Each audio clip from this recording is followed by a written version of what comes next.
साथियों नमस्कार। अर्मेनिया और अज़रबैजान के बीच एक बहुत बड़ी खबर आ रही है कि व्हाइट हाउस में अमेरिका के राष्ट्रपति डोनाल्ड ट्रंप के सामने ये दोनों देश जो है शांति वार्ता पे हस्ताक्षर कर लिया है। तो अर्मेनिया और अज़रबैजान करीब एक दशक से अपने सीमाओं को लेकर, अपने क्षेत्रों को लेकर ये दोनों देश आपस में लड़ते आ रहा है। लेकिन इसको लेकर टूरिस्ट कहाँ से आ जाता है, एक अलग से पॉइंट कहाँ से आ जाता है कि ये दोनों देश फिर से एक हो रहे हैं। तो इसमें भारत की क्या भागीदारी है और भारत इससे क्या फ़ायदा ले रहा था और भारत को अब क्या नुकसान है, इन सभी चीज़ों को हम आपको बताने वाले हैं।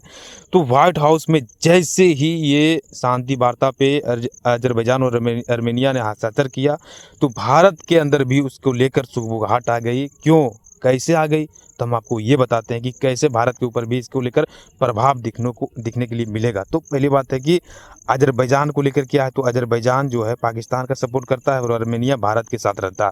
तो और यही मसला था कि सिंदूर ऑपरेशन में अज़रबैजान अपने मिसाइलों से, ड्रोनों से, टैंकों से पाकिस्तान को मदद कर रहा था और भारत के खिलाफ लड़ रहा था, क्योंकि अर्मेनिया का मदद भारत करता है। तो यहाँ मसला क्या था कि जब व्हाइट हाउस में ये दोनों देश शांति वार्ता पे सिग्नेचर कर रहा था, हस्ताक्षर कर रहा था, तो अर्मेनिया ने क्या किया भारत के लिए, उन्होंने सबसे पहले भारत को फ़ोन किया।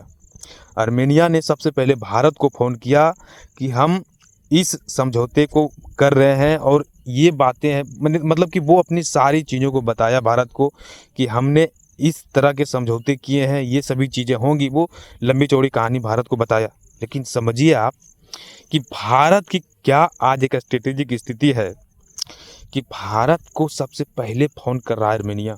वो चीन को भी नहीं कर रहा है, वो अमेरिका में भले वो समझौता कर रहा है, लेकिन वो अपने दोस्तों को सबसे पहले याद कर रहा है। और यही चीज़ें होती है जब आप कोई लंबा युद्ध लड़ रहे हैं और उसमें आपको कोई देश मदद कर रहा है और अचानक जो है कि आप एक दूसरे से मिल गए, तो कहीं ना कहीं आपके सहयोगियों को बुरा लगता है कि उसके लिए हमने इतना मदद किया, ऐसा किया, और फिर वो दोनों देश एक हो गया। तो यहाँ उन्होंने क्या किया कि भारत को सबसे पहले उन्होंने बताया कि हम इस समझौते को कर रहे हैं, जिससे कि भारत को भी संतुष्टि मिली और भारत भी यहाँ पे अपना प्रतिक्रिया दिया। लेकिन अमेरिका में समझौता हुआ, अमेरिका में इन दोनों देशों की शांति वार्ता हुई, लेकिन क्या हुआ भाई, उन्होंने भारत को सबसे पहले कॉल कर दिया। कौन? अर्मेनिया। तो उन्होंने कॉल क्यों किया, भारत उसको क्या मदद करता है, वो सभी चीज़ों को अभी हम आपको बताते हैं। तो भारत अपना लेटेस्ट जो पिनाका रॉकेट लॉन्चर सिस्टम है भारत का, वो अर्मेनिया को बेचा। आकाश एयर डिफेंस सिस्टम अर्मेनिया को बेचा। टैंक, सभी तरह के जो बारूद, गोले बारूद, मिसाइल हैं भारत के, वो अर्मेनिया को भारत बेच रहा धड़ल्ले से।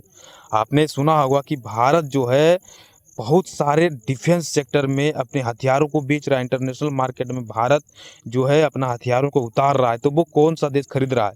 यही खरीद रहा है, अर्मेनिया खरीद रहा है, ज़्यादातर फिलिस्तीन खरीद रहा है, ताइवान खरीद रहा है। तो कुल मिलाकर भारत छोटे छोटे देशों को ही हथियार बेच रहा है, गोले बारूद बेच रहा है। लेकिन अर्मेनिया के साथ क्या था कि भारत उसके साथ महंगे रक्षा सौदा कर रहा था।